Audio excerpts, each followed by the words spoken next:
Welcome back, everyone. Our first thematic session focuses on the health and well-being of communities and people around the world. I would like to introduce the moderator of the session, Dr. Marek Radomski, Vice Dean Research in the College of Medicine at the University of Saskatchewan. Dr. Marek Radomski has had an extensive career in both academia and the pharmaceutical industry. He is a highly cited pharmacologist with over 21,900 citations by Google Scholar. He has worked in both academia and pharmaceutical industry in Poland, the UK, Spain, Canada, the USFA, and Ireland. Dr. Radomski had mentored PhD students and postdoctoral fellows and serves as a reviewer and editor for multiple journals, including Nature, The Lancet, and International Journal of Nanomedicine. His research focuses on pharmacology, nanomedicine, nanopharmacology, and nanodiagnostics of cardiovascular diseases and cancer. Most recently, Dr. Radomski was elected as a 2020 Fellow of the Canadian Academy of Health Sciences. He is a strong leader in the University of Saskatchewan's College of Medicine, and in his role as Vice Dean Research, he has provided vision and leadership while implementing several successful initiatives to support faculty in reaching their potential. Please welcome to PAW 2021, Dr. Marek Radomski. Hello and welcome, Megna. Thank you very much for the kind invitation. It's my pleasure and privilege to moderate the first session on health and well-being. When I looked this morning to the dashboard of World Health Organization on COVID-19, what I found is that as it stands at the moment, we exceeded 100 million infections worldwide. Sadly, tragically, it resulted in more than 2 million deaths. And this is all over the globe out of the more than 120 different countries. But we have a number of lights in our grim tunnel, and the lights have been shining stronger and stronger. And the lights are brought about by the number of incredible, really unprecedented way how the vaccine have been developed all over the globe. And it gives me a great pleasure to acknowledge the contribution of Saskatchewan, of University of Saskatchewan, and primarily of the VIDO-InterVac Vaccine and Infectious Disease Organization, which is located at the University of Saskatchewan. The VIDO-InterVac has been really one of the Canadian major players and internationally in developing the vaccines. And very recently, as you might have heard from the previous speakers, the two vaccines, or one of the two vaccines, have been moved to the early stages of clinical trial, phase 1, phase 2 clinical trial. All about this today will be discussed by the Dr. Volker Gerdts, director and CEO of VIDO. And Volker received his degree and PhD in academic institutions in Germany, and then he moved in early 2000s to Saskatchewan. From 2007 to 2018, Volker was the associate director of research, and in 2018, he assumed the leadership as a CEO and a director.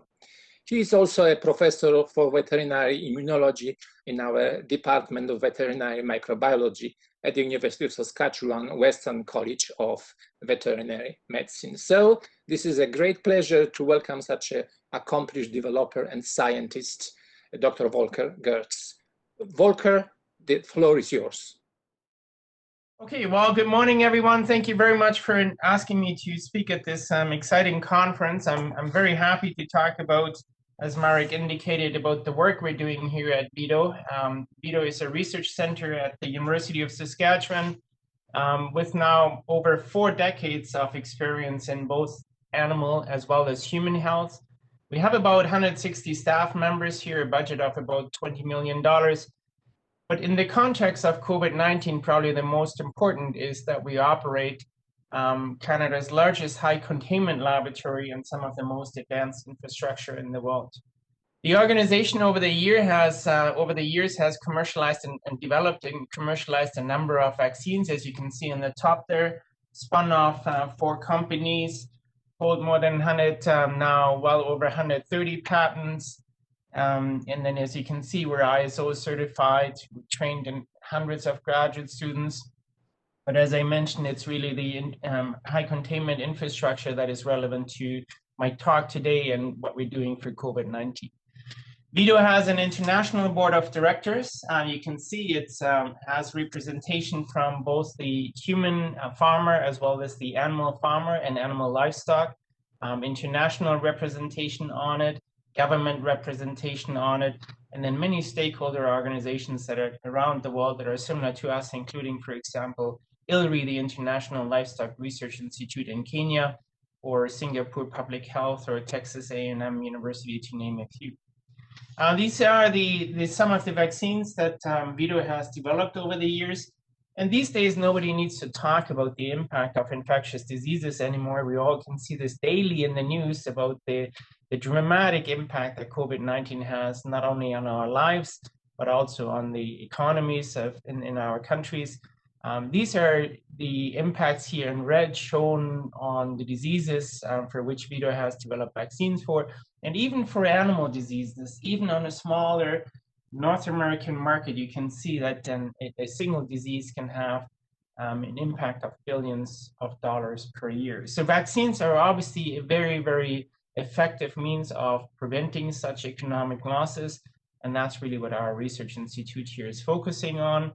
Both vaccines for animals as well as humans, but it's really the animal-human interface, the zoonotic infections, that we're particularly interested in.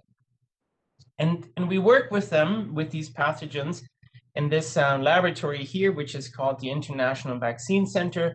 If you want, it's a research hotel where people from around the world, researchers from around the world, governments and companies can come and do their research.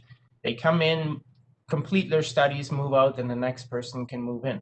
And so what you see here on the right side is this glass building is where the laboratories are. And then on the left side here is the animal wing, and this is where we are working then with a number of species with these level 3 pathogens.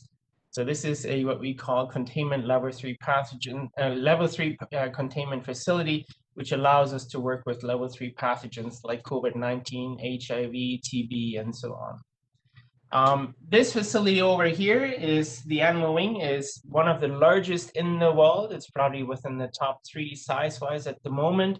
We can house in the facility well over 1,000 pigs under level 3 conditions, which makes this facility very, very unique in the world.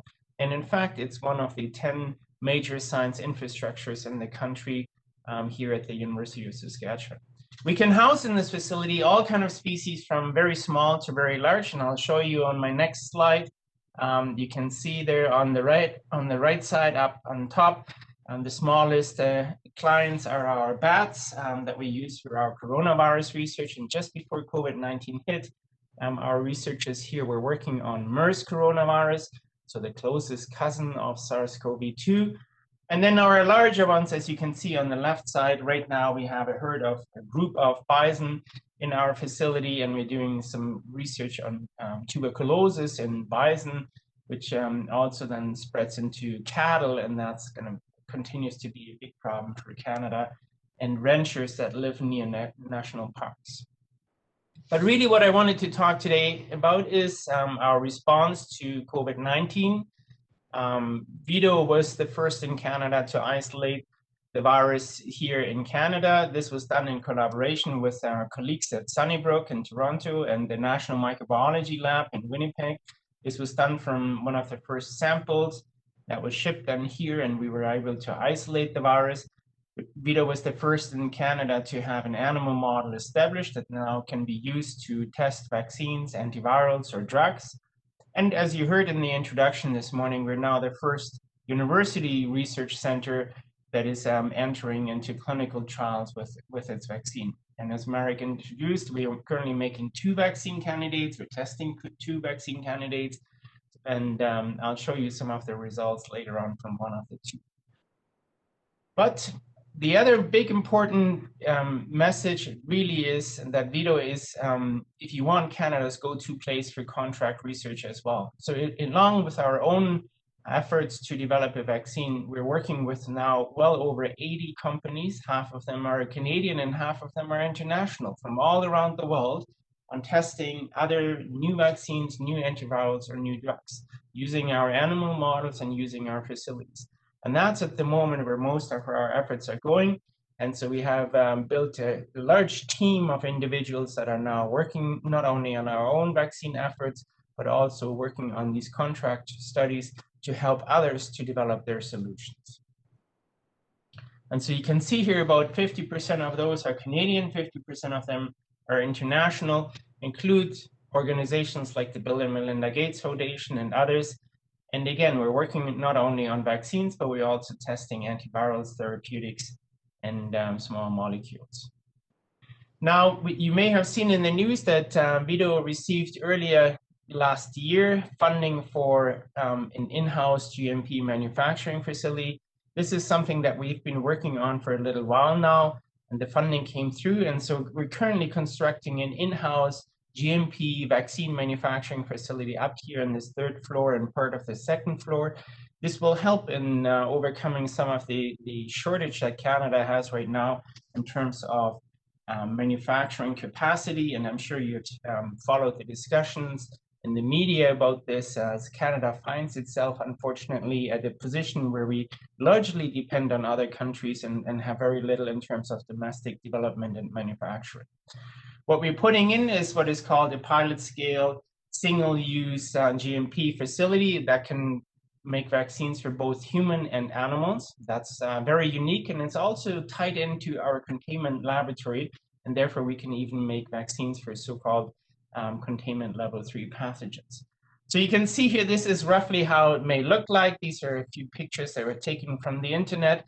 But in essence, our facility will look similar to this. So vaccine manufacturing facilities are now essentially all the same. They're very clean rooms in which you have then this stainless steel equipment into which you put these single-use bags essentially in there that have all the supplements and everything in them. And then you run your production run, typically 3 to 4 weeks, after which you then can harvest your vaccine out of these bags. So you take the bag out, and next bag can go in, and you can make a different vaccine if you want to, and if you have permission to do so. Then the vaccine will be purified and eventually can be filled into glass vials as shown here. Our facility is scheduled and on target to be completed construction by the end of October. And if everything goes well, we will be ready to start manufacturing in 2022. Now, as I mentioned, and as Marek has introduced, we are working on a vaccine for COVID-19 as well. And I'm going to show you a few data slides without really going into too much data at the moment. Like many others in the world, we're focusing on the spike protein. So you can see this yellow structure on the surface of the virus. Of course, it's not yellow in the real virus, just here on this graphic to make it easy to recognize. The spike protein forms 3 molecules together. We call that a trimer, and it's needed for the virus to attach to the host cell so that it can actually get into the cell. And this is shown here. So these are, again, slides taken from the internet, but you can see here is essentially the cell and the cell surface. Here are labeled virus particles, and they're trying to make their way into the cell as it is shown here. And it's the spike protein here that mediates the attachment to the cell receptor. And once this attachment has happened, the virus now can release its genetic material into the cell, take over the cell machinery, and then it's actually the cell that now makes many, many copies of this virus, which then are being released and transmitted to other individuals or other animals. And so the goal is for most vaccines these days to block this attachment here, block the binding that is there so that we don't have then the virus getting into your host cells. And so this is shown here. These are now essentially your airway epithelial cells, and that all of us have in our airways. On the cell surface would be this receptor to which the virus is attaching to.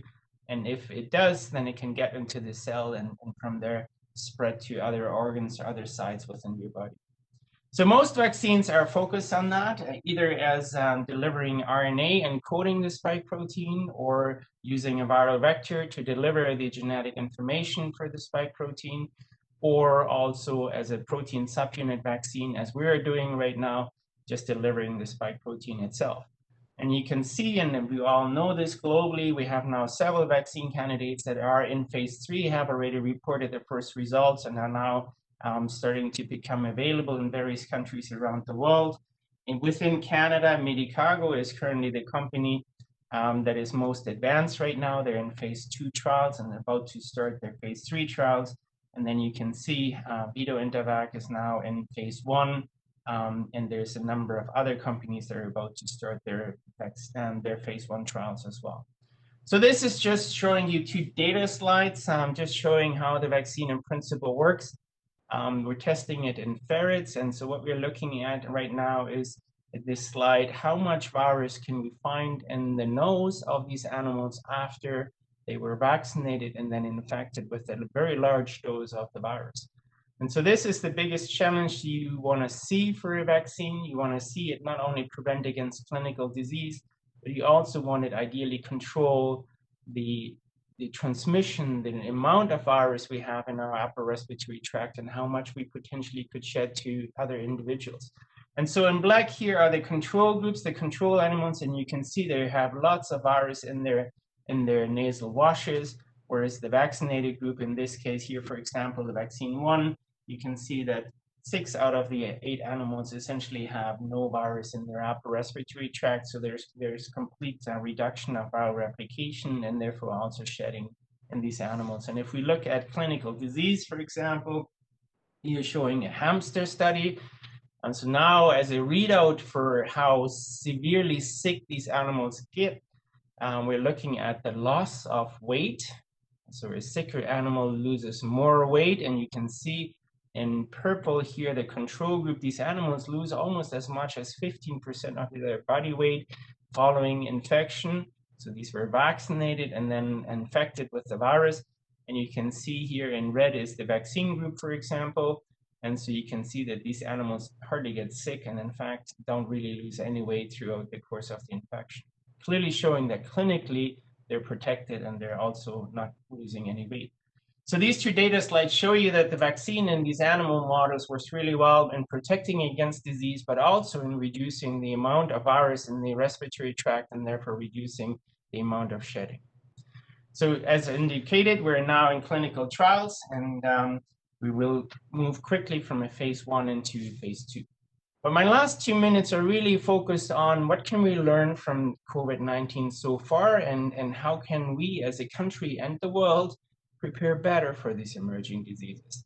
And so what I wanted to highlight here on the right side is, while we all are focusing on human diseases at the moment, and COVID-19 of course is in the forefront of everything we do, we see the same happening in the animal field. And so here is a news clip from a newspaper article from September of last year. This is African swine fever, a disease of pigs that has been circulating in Asia now for years, making its way into Germany, Canada's largest pork producer. And so this is just highlighting, although this is a disease that is not affecting humans in any ways, it is deadly to pigs. But the biggest issue with this disease is the global restrictions for trade. As soon as you, as a country, have this disease, your trading partners will close their borders to all pork products and exports that you're doing and that you're trying to get into that country. And so the real impact of this disease is not that we're losing the pigs, but we're losing the markets. And for countries like Canada, which are export nations for our pork products, this is one of the biggest consequences. And at the moment, there is no vaccine available. So really what we need to do is we need to focus on these emerging diseases as a country. We need to have better capacity, better research capacity, but also manufacturing capacity to respond quickly when the next emerging disease event happens. And so in our mind, there's 3 elements that are absolutely critical in responding quickly to these emerging diseases. And we see it now, whether it's the Jenner Institute for the Oxford vaccine or the NIH for the Moderna vaccine, those facilities that have these three elements critically integrated in-house were the ones that were able to respond the fastest. And so these are having access to a high containment facility, in-house manufacturing, and then also being able to work with a wide range of animals. And this is where we see VIDO going for the future here at the university.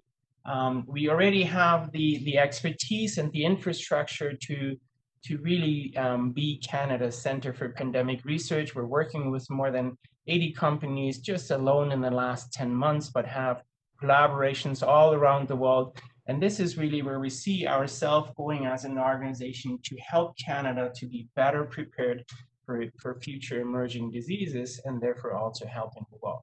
And so this is where we are going with our research, and that's my last slide here.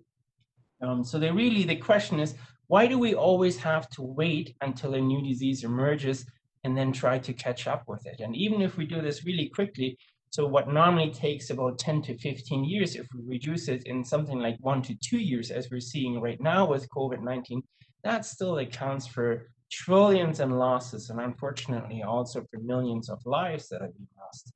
And so the question is really, why can't we not make vaccines before a new disease emerges, even when we don't know what that next pathogen might look like? And this is where our research right now is focused on using a combination of structural sciences and bioinformatics, focusing on predicting what the next pathogen might look like, and then use the ability to work in containment with a wide range of animals to really force some of these pathogens to jump this species barrier, study where these mutations happen, look for conserved regions between these pathogens to be able to predict what the next one might be, and then have a vaccine ready. And so the idea would be in the long term that those vaccines, even if they are not 95% available, could be stockpiled somewhere in the lab in Geneva with the WHO or the OIE, the World Animal Health Organization. And as soon as a new disease emerges somewhere around the globe, a plane could take off with 10 million doses of the vaccine on board and be used to contain the spread of the infection. And with that, I'd just like to acknowledge all the organizations and governments that are currently funding our research here. So that's the Government of Canada, who is funding the vaccine research and also our manufacturing facility, the Government of Saskatchewan, who generously is supporting now much of our vaccine work and the manufacturing facility as well, and then the Canadian Institutes for Health Research and other private funders. Thank you so much. Thank you very much, Volker, for such a nice presentation, and also for staying so nicely within the allocated time. And may I ask everyone to hold on to the questions. We are planning the questions and answer session after the last third presentation. So let's move to the presentation number 2. And just a sentence or two of the introduction. Although our world has been overshined by the COVID-19, the inequalities in health delivery across the world remain, and they have been exacerbated by COVID-19. And this will be the next presentation, what the next presentation about. And it's my great pleasure to introduce the two speakers, two co-presenters. The one that you can see on your screen is Dr. Nazeem Muhajarine. Nazeem is one of our leaders in population research at the University of Saskatchewan. He is a professor in the University of Saskatchewan College of Medicine and the principal investigators of the Mozambique-Canada Maternal Health Project, if I am not mistaken, funded by the Foreign Affairs Canada. The project is a gender-focused international development initiative to empower and enhance agency in women as an approach to reduce maternal mortality and enhance newborn health. In addition to being a professor and epidemiologist, Nazeem is a mentor and father of 2 who has been settled in Saskatoon since 1990, if I can divulge. Born in Sri Lanka in a Malay family, he completed 2 of his 3 postdoctoral degrees in the United States, incredibly accomplished scientist and epidemiologist. Jessie Forsyth. Dr. Jessie Forsyth is the director of the Mozambique-Canada Maternal Health Project and has over 10 years experience working in Mozambique on community-based health and women's rights projects.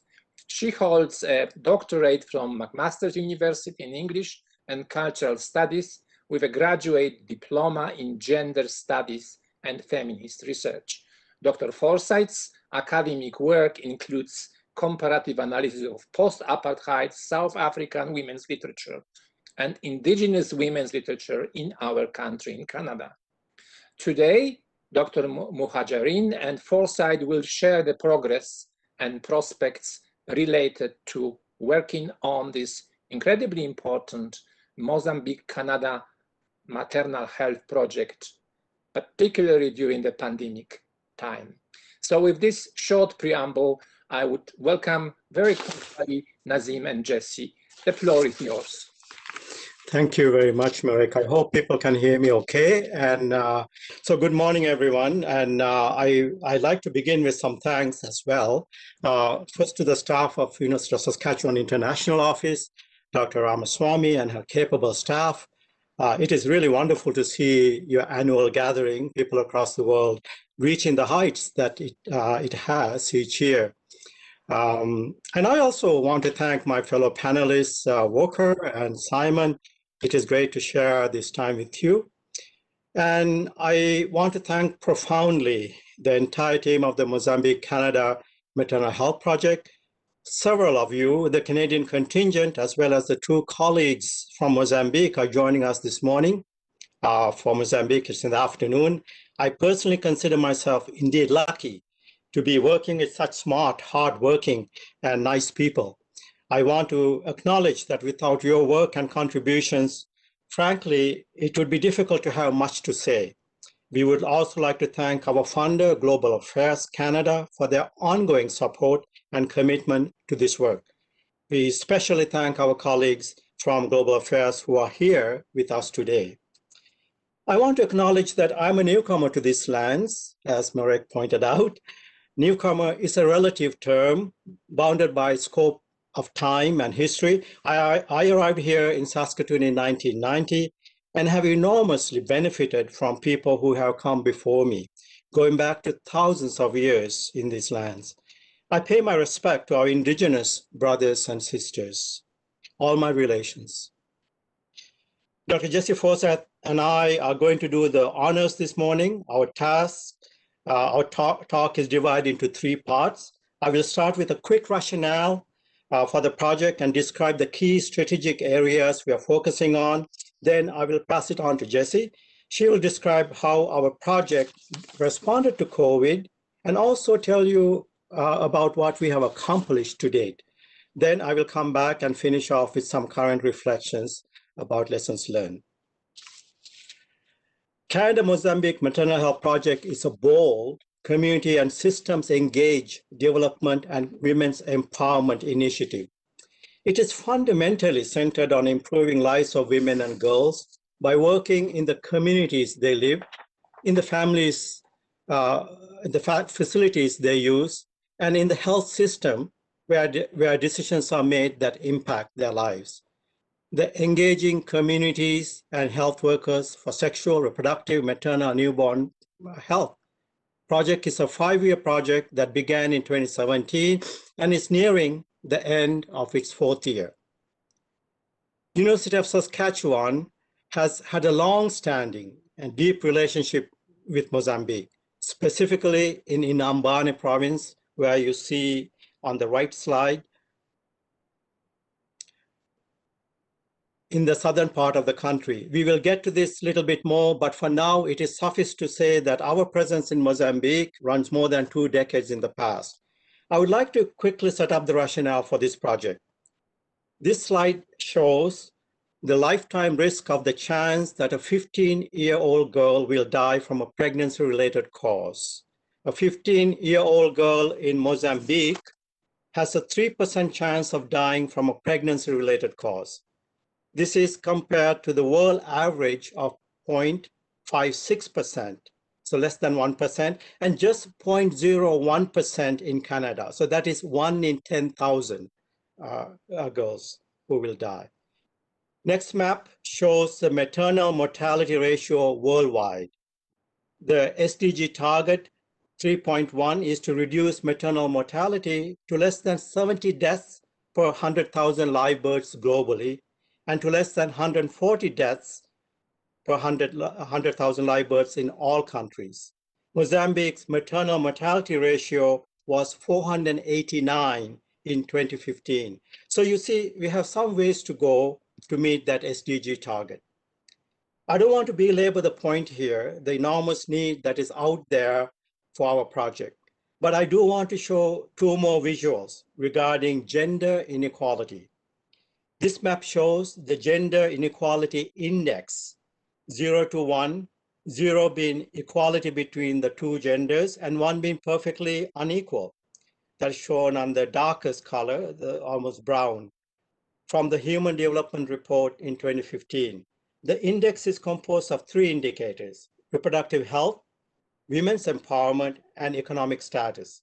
With an index metric of 0.56, Mozambique sits in the more unequal half of the distribution. So what type of world do we envision for women and girls in particular? This next chart shows 3 scenarios. In the top horizontal bar, the darkest brown, red, represent how many women and girls would we lose if things were like in the past, almost 100 years ago. We will lose more than 1.26 million women. Second scenario, middle bar, what is the status like today?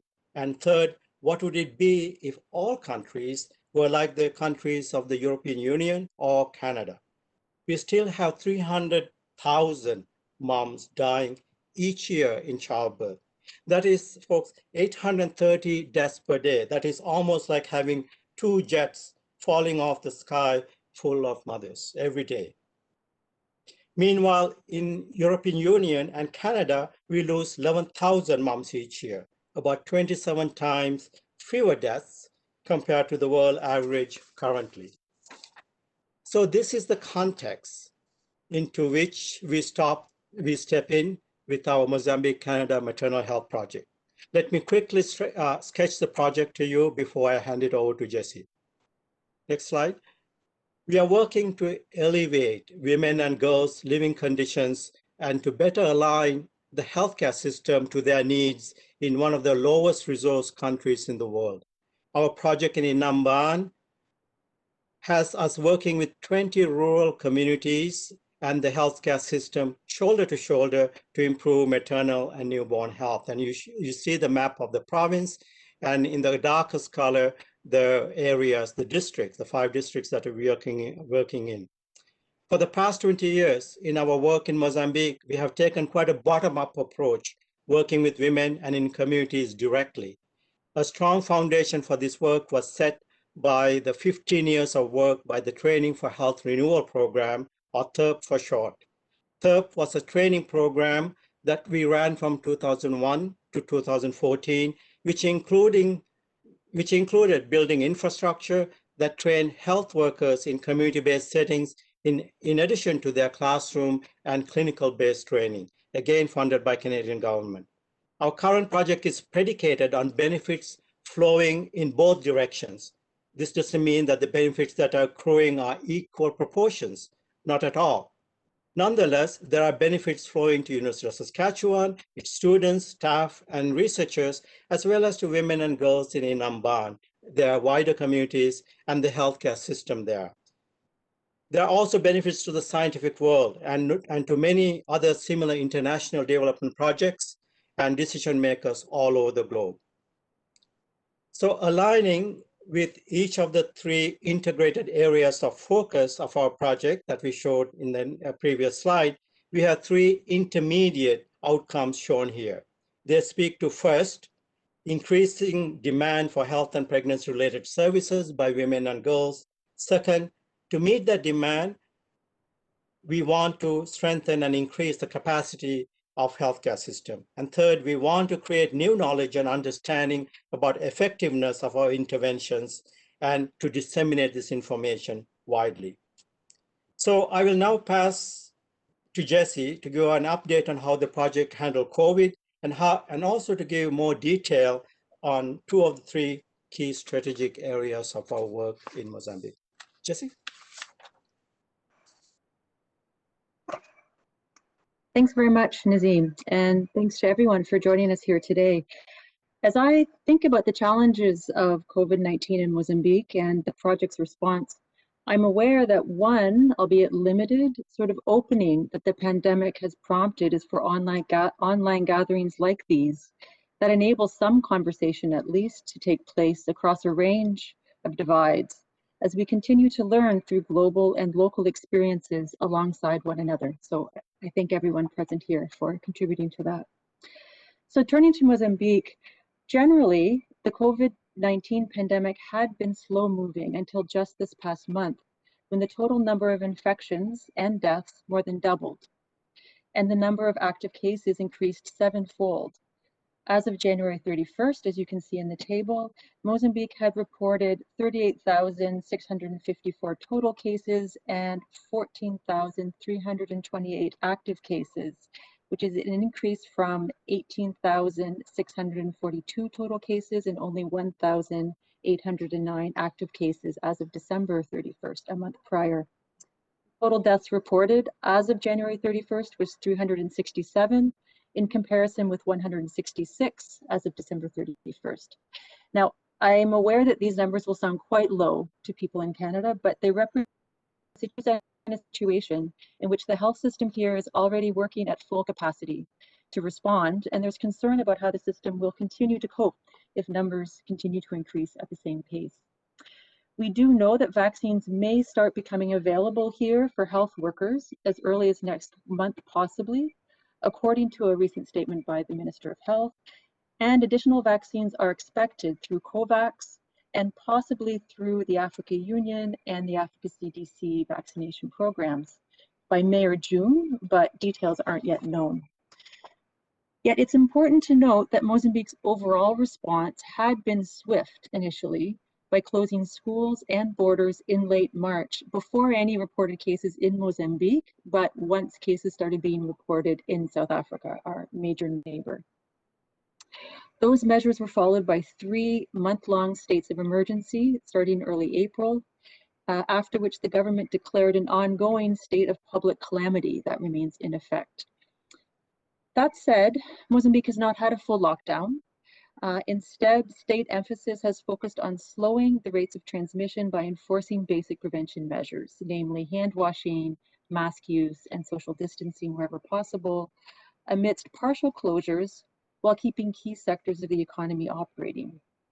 At present, however, we're seeing real difficulty in containing and responding to the spread of infection.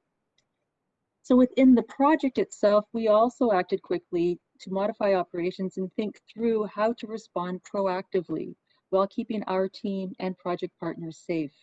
By late March, we had made internal changes to enable remote working wherever possible and to restrict office traffic. We'd made changes in our programming to scale up prevention by reducing group interactions and increasing COVID-19 education, and in our partnership with the Provincial Directorate of Health, our core partner, to directly support their COVID-19 response in the province. So in both community and health system programming, we now incorporate COVID-19 teaching into all activities. Large community meetings and school activities have been on hold since last April, but our community support workers, who are really our frontline workers, have continued to meet with smaller groups throughout the pandemic in order to disseminate COVID-19 information and preventive materials, hold smaller health education sessions, support ongoing work in micro-projects, and to support those women and girls in each community who are experiencing pregnancy or nearing childbirth. In health system programming, we initially put all clinical continuing education on hold until the team could assess how to implement training safely. But we were able to continue disseminating hospital materials and equipment to health facilities in our 5 target districts that Nazeem showed on the map, and importantly, continue our construction plans that we'll get to in a moment. As a result, the project managed to complete construction of all new health infrastructure during COVID, which may be one of our most notable achievements to date. So if we could take a step back now and consider the project overall, I'd like to highlight some examples of key progress over the past 4 years. In the first strategic area we see here of gender-sensitive community engagement for improved health and well-being, I'll note 5 achievements. First, we've developed strong and active health committees with all of our 20 partner communities involving 58% women members and leaders. Through those strong committees, we've held ongoing mutual learning sessions in all 20 communities on sexual, reproductive, maternal, and newborn health topics, to total over 900 sessions, which is well ahead, over 600 sessions, I'm sorry, well ahead of our overall target of 240 sessions. We've established 20 micro-projects, one in each community, that are led by women and help generate income as well as increase social status and public acknowledgement of women's strengths and contributions. We've also held community economic development workshops for representatives from all communities and training sessions on individual micro-projects. And we've developed 20 separate support networks of community-based caregivers. So really each of these activity areas interrelate to create the basis for stronger, more gender-sensitive communities that are better able to promote sexual and reproductive health and rights amongst their members. Here we're looking at a few images of micro-projects. As a reflection of really strong community leadership and commitment, 10 of the 20 micro-projects were actually set up this past year during COVID. The majority are flower grinders, which you see on the right part of the screen, which have proven to be reliable sources of income and greatly reduce the physical labor, often borne by women, of grinding corn by hand. In the top left, we see an egg production micro-project, and beneath the building of safe latrines. So for the project overall, micro-projects are a crucial component in addressing various social determinants of health in order to enhance women and girls' well-being through a combination of increased access to quality clinical care and strengthened community resources. In the second strategic area of health system strengthening, we focus both on human resources and infrastructure. So on the people side, we support initial and continuing education in priority sexual, reproductive, maternal, and newborn health areas, all of which promote gender-sensitive health practice and management and humanized care. So there, as we see on this slide, our work has included 30 different clinical continuing education courses so far in a range of topics, including managing obstetrical complications, newborn resuscitation and emergency care, safe abortion care, and mother and child health data management. Alongside, we've had 228 on-site continuing education sessions on all those same topics, plus a range of others having to deal with proper equipment use and protocol use, and 27 continuing education courses in mother and child health, student nursing, student supervision, and sexual and reproductive health services for youth. We have a few images here of on-site and practical components of training, just to look at quickly. And we also have some initial training images here. I'm going to move quickly so I can hand it back to Nazeem, but the last area I wanted to mention, as I'd already mentioned briefly, is actually construction. So despite delays, initially the construction itself began last February and came to a successful completion and handover in December.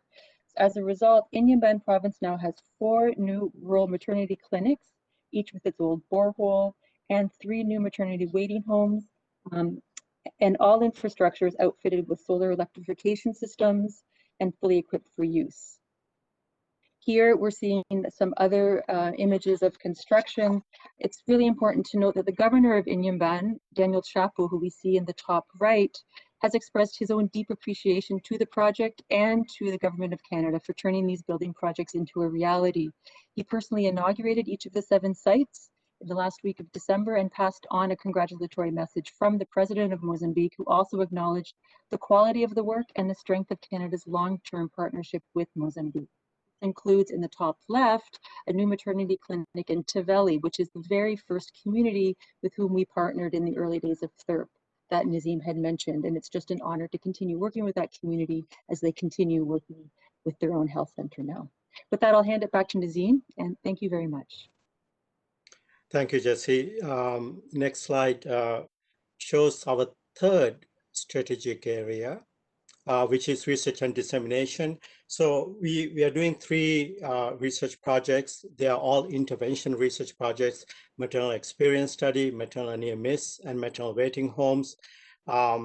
We actually have used information for the maternal experience study in round one in our programming, and therefore closing the loop from evidence informing our programming right within our study. And the maternal waiting home, I just want to mention that that this is a project that we are collaborating with WHO, University of Groningen in Amsterdam, as well as London School of Hygiene. And we just heard last week one of our papers was published, and in that we were calling for a 6-point action plan for maternal waiting homes. And the last slide really is 5 lessons that we have learned, and I'll just mention very quickly: longevity, commitment, openness, partnership, and mutual benefit. We are touched on this throughout our talk, and we'll be happy to answer any questions in the Q&A session.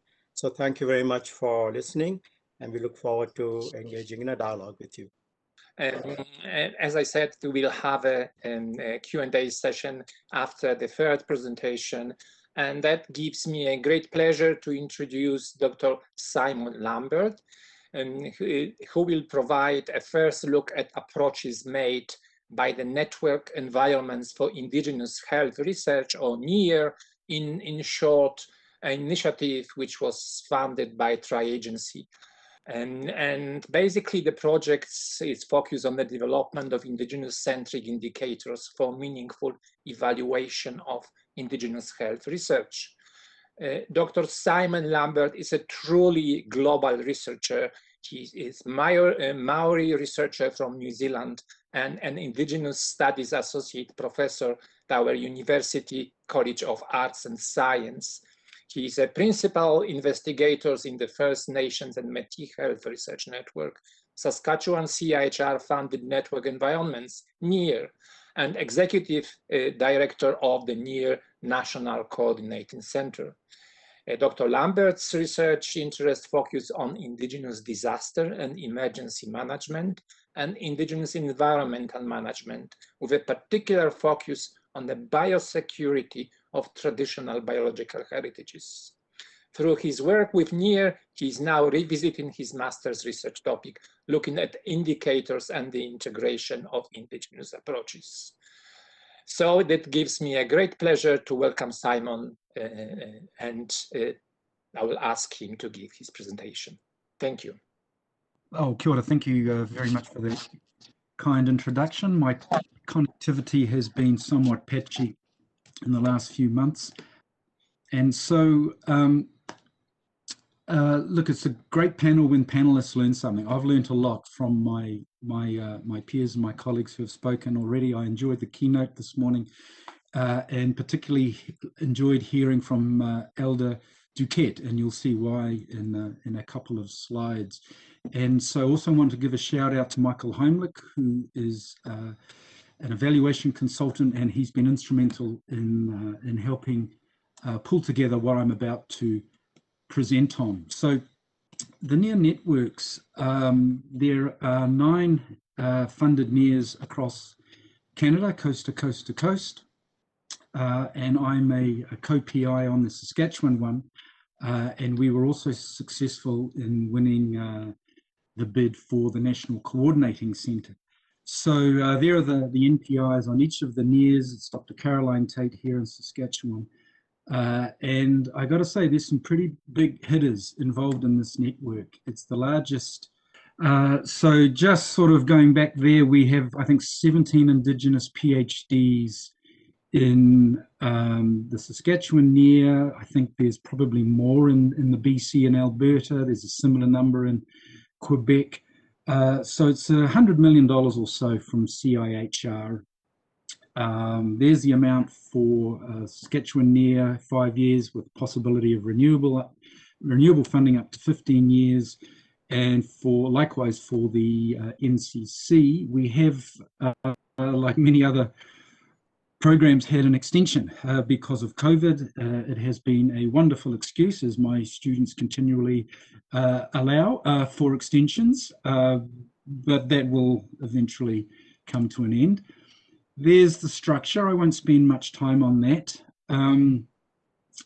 Also wanted to pay a lot of thanks to Fleur McQueen-Smith and Rhonda Tayon, who, you know, your back office staff, your administrative support, enable myself and Caroline to do some thinking on occasions. For those of you who are researchers and administrators out there, you know, the time to sit down and muse and mull over problems is all too short. We have other networks, the Indigenous Mentorship Network, which is very important for supporting our grad students, and also press release some of you may have seen just last week. We have been successful in winning some TD funding to look at evacuation and its impacts, particular gender and sexual identity diversity issues within Indigenous communities. I must confess I did not know what TD, it's the dog, did not know what TD stood for, and before this funding, shout out to Toronto Dominion Bank, many thanks, it's much appreciated. Other connections across the world, mainly in New Zealand, and there in the bottom left picture is Elder Duquette. I had the pleasure of taking him to New Zealand in June 2019. We were in New Zealand for NEIHR, the largest Indigenous research conference in the world, unfortunately cancelled for this year. It was to have been in, for last year, sorry, it was to have been in Toronto. For those of you who are lucky or cursed to do a lot of international travel for your research, choice of travelling companions is fundamental to the success of any trip. And I have to say, Elder Duquette is an exemplary travelling companion. He just went with the flow. We were 10, 11 days there, and he facilitated a lot of our engagement and enjoyment with local Māori groups. And so there are ceremonies of welcome, there's exchange, there's reciprocity, there's speeches. And he fulfilled that role in exemplary fashion. We had hoped to host some of our Māori colleagues and friends here in Saskatchewan and in Iqaluit, so good contact with the ex-mayor of Iqaluit, Madeline Redfern, very proactive in Indigenous disaster risk reduction circles. That, of course, has primarily become a desktop exercise now. That was funded by the Global Community Service Fund, internal funding, and that's when I started to really dig into the SDGs. So that small project was focusing on 5 SDGs: no poverty, good health and well-being, sustainable cities and communities, climate action, and life on land, in particular that biosecurity issue with Indigenous-centric ecosystems. So I'm just focusing in this presentation on SDG number 3, good health and well-being. And so the evaluation process with the NEIHRs, coordinated by the National Coordinating Centre, was first and foremost to honour and privilege Indigenous knowledges. And so we were very much beholden to communities who were driving the evaluation. We kept referring back to the NEIHRs and their community representatives. Is what we're saying, what we're doing, making sense? Is it working for you? Does it fulfil the objectives that you see in these NEIHR networks? Working with some great academics, as I've mentioned, mainly Indigenous, but not solely. There's some really great collaboration going on between Indigenous and non-Indigenous groups. We are pushing the boundaries of what evaluation typically is in Canada. I have to also acknowledge that CIHR have been really flexible and open to suggestions that we've been bringing to the table. So using Indigenous ways to promote Indigenous ways, reframing what it is to evaluate health research and pushing the boundaries. As I'm not from here, I often don't know where the boundaries are. I ask, I hope respectfully and politely, but I'm also quite willing to push until I'm told I can't go no more. I see that as a key role of advocating for Indigenous communities. You don't know what's possible until you've gone all the way up to the edge, right? And so we're creating a framework where those communities see themselves.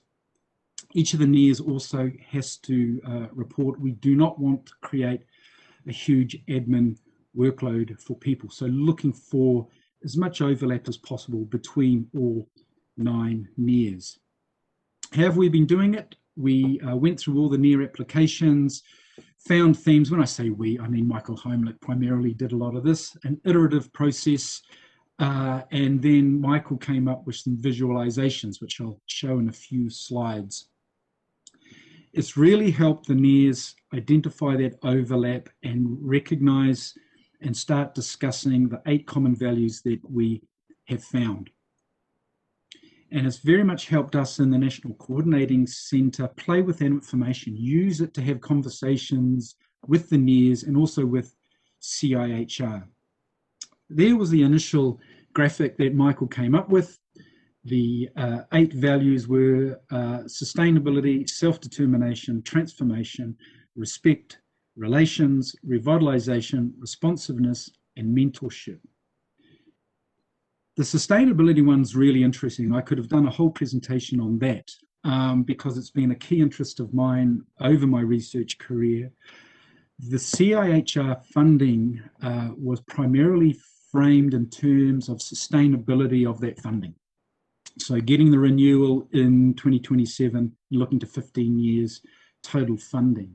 Some of us, and myself, and also Michael Heimlich, see a much larger, obviously, much larger picture for this concept of sustainability. And so there is certainly room for us to discuss that in this evaluation framework.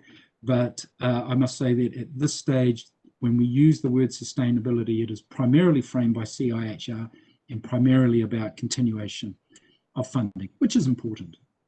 Michael came up with the classic, and this was from a suggestion from one of the community representatives. Well, of course, we should have a turtle visual in there. And again, he has a lovely narrative on this. So the moving forward, the swirls, the eddies that the turtle creates as it propels itself forward into a greater sphere of wellness for Indigenous communities.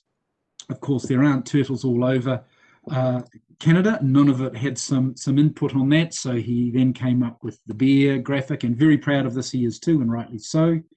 Same things presented in a slightly different way. And I will say that when you have to choose a graphic or you choose a logo, for those of you who are involved in those sorts of tasks, you're actually starting to work into an area of metaphor and symbolism and poetics.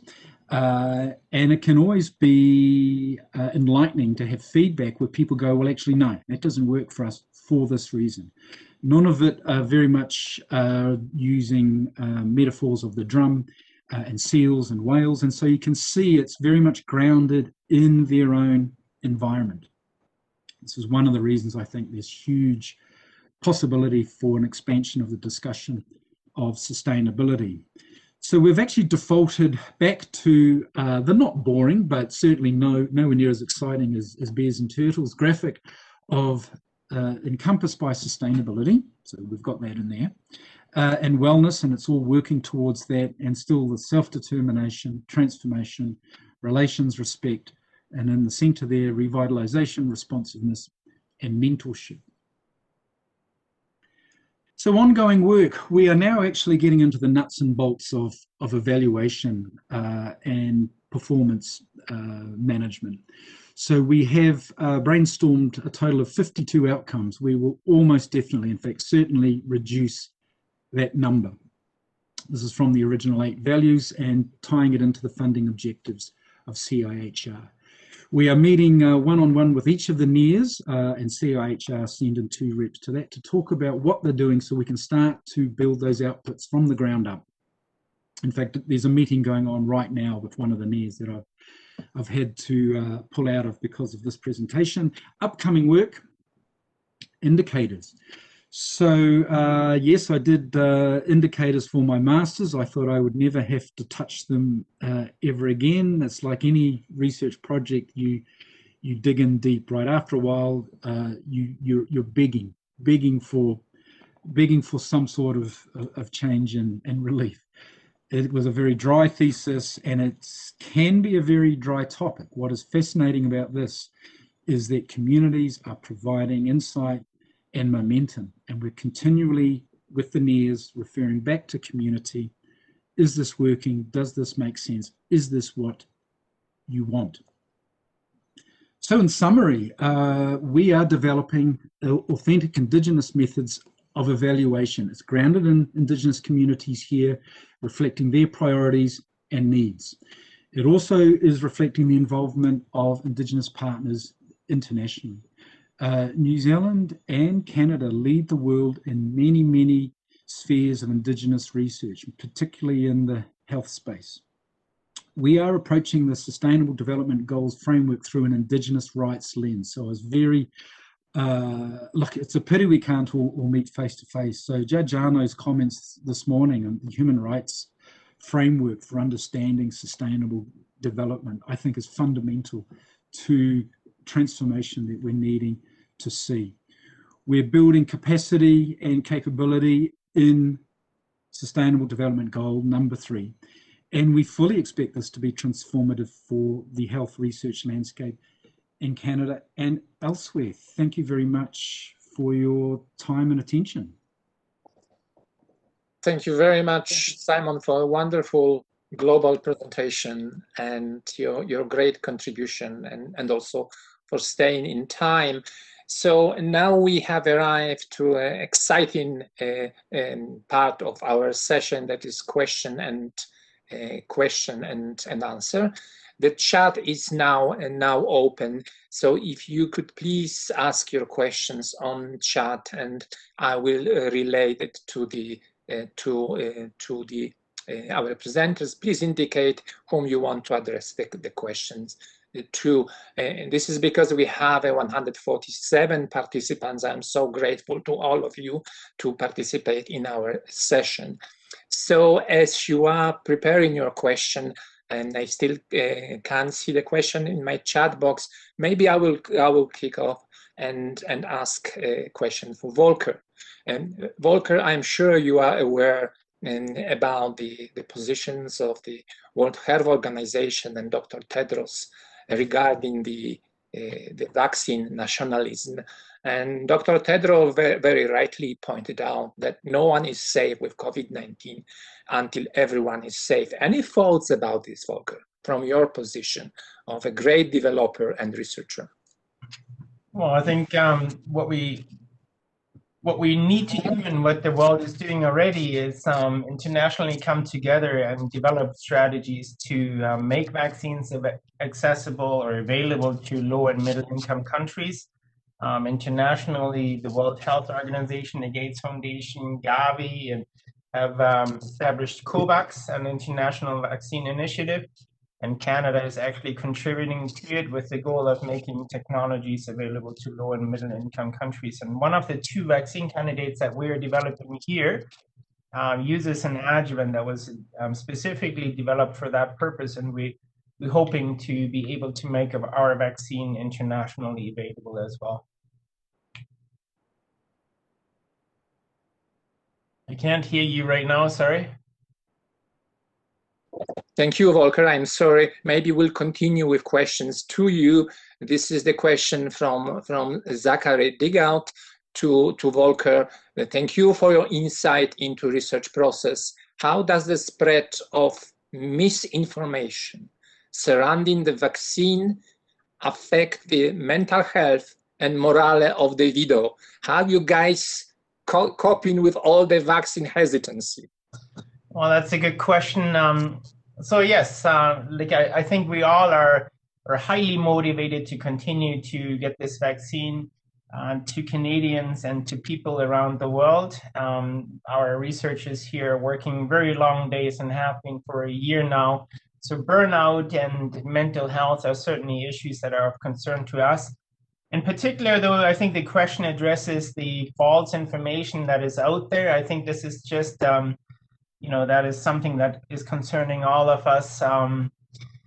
at every level in our lives, right? I mean, you have to go to the right resources to find the right information. There's a lot of false information out there around vaccines and the potential side effects or adverse reactions they cause. And I would encourage everyone to use reliable sources like the Canadian government, the WHO, or other sites that are reputable sites that have the proper information on how these vaccines work and what the real concerns are. Thank you very much, Volker. Now, and this is thanks also from Zachary. I don't see in my chat box more questions. I will take the chair's privilege and address the question to Nazeem and Jessie. It's been absolutely amazing that you guys were able to keep on with your work, given all the challenges of COVID-19. And we know how grossly Africa has been affected by COVID. From what you are saying, Mozambique is coping with the situation fairly well. What's your take and what's your predictions for the future? I know that you have no crystal ball, but that what you have done is amazing, and I would like to see it continue. Nazeem, Jessie, please. Mike, thanks for that. Thanks for that question. Maybe I'll take a quick stab at that first, and then and Jessie, who is closer to action, living in Mozambique, could also continue with the answer. So, Marek, when we said that one of the success factors that we have identified to date in our project was an openness to change. This is a prime example of that openness to change is COVID-19. So when COVID-19 happened about a year ago, we quickly changed. We pivoted to the work around education in communities, around COVID, working with our provincial health partner to resource themselves, build capacity to address COVID and so on, as well as within the team, changing the way that we work together. Again, you have to be nimble. You have to be nimble to change quickly and be open to that, rather than resisting, pushing back to these changes. In relation to the prognostication, Marek, yeah, it is very difficult to say. One thing that is very, very concerning me, as I'm sure it is a concern for everyone, is the variants of the virus, particularly the variant that is prominent in South Africa. Currently, highly transmissible. We don't know yet through studies whether the vaccines that are available in the market right now are 100% effective against this particular variant.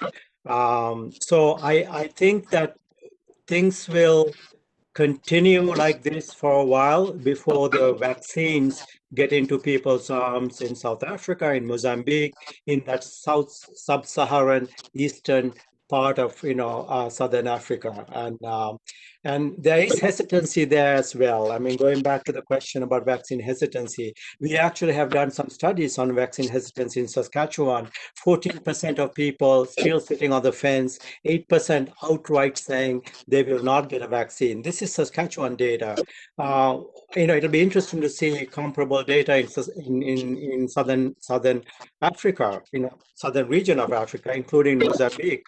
But I think there are many things that are working against of a kind of a resolution to the issue of COVID in Mozambique and in Southern Africa. Jessie, you're much closer to the action there. Do you want to pitch in quickly? Yeah, I'm conscious of time, but let me just say really quickly, thanks for the question, Marek. I think one thing to point out is our partner, our donor, Global Affairs Canada, has also been very responsive. So they've enabled us to expand our COVID response by essentially approving additional funds without a lot of delay, which allows us to work as closely as possible at the provincial level with the health system. However, the situation is certainly getting worse quite quickly. rather than remaining stable or improving. And we're all hearing a lot about what's happening in South Africa. South Africa is the single biggest influence on Mozambique. There's lots and lots of cross-border trade, study, families live in both places. The province that we work in has a lot of out migration to South Africa. And in fact, a lot of the increased infection in the past month has largely been, at least speculatively, attributed to travel to and from South Africa. So a lot of what happens in Mozambique is sort of pegged to what happens within our neighbor state, except that they are much more capable of responding in a way that supports their population. So one of the fears here is there's very little state capacity for social support, income support, housing support, food support.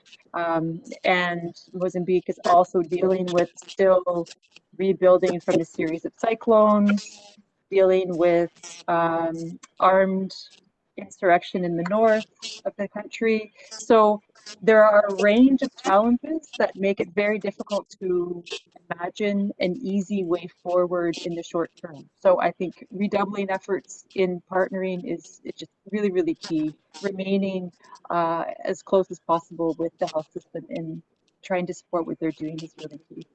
Thank you very much. Thank you very much, Nazeem. Now the question for Simon. Simon, in what way do Indigenous health and well-being contribute to the development of the health sector in Canada and worldwide? That's a very general and tough question. Would you take it?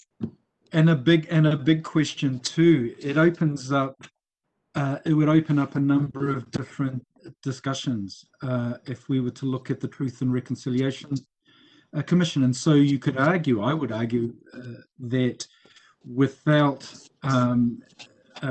health and well-being being a priority for this country now called Canada, then we're not really fulfilling the aspirations of Indigenous peoples, acknowledging Indigenous rights, accepting the findings of the Truth and Reconciliation Commission. I mean, we can't keep going with so much ill health and poor well-being in Indigenous communities.